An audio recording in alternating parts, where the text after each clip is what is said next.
आज प्यारे भाई हम फुलवारी पर बात करेंगे। ये स्क्रीन पर आप चीज़ें देख सकते हैं। ये हमारे दोस्त हैं, तो ये तकरीबन 6-7 माह से इस्तेमाल कर रहे हैं इस फुलवारी के लिए, तो इनको अच्छा खासा फ़ायदा हुआ है। आप उनसे पूछते हैं कैसे कैसे इस्तेमाल करते हैं और किस हद तक फ़ायदा हुआ है। अस्सलाम वालेकुम जी। अच्छा भाई को फुलैरी दवाई लैन आ वेखो जी फुलैरी सारे मेरे फुलैरी भाई को दवाई लैन मैंने तकरीबन 5-6 माह हो गए ने दवाई लैंदा। अल्लाह का शुक्र बड़ा फर्क है।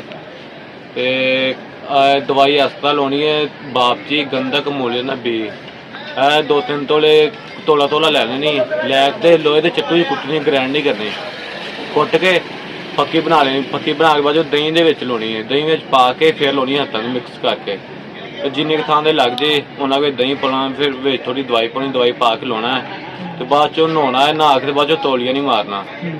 जे दिने लानी दोपहर टाइम फिर धुप्पे नहीं फिरना दवाई ला के तो बाद चो तौलिया नहीं मारना।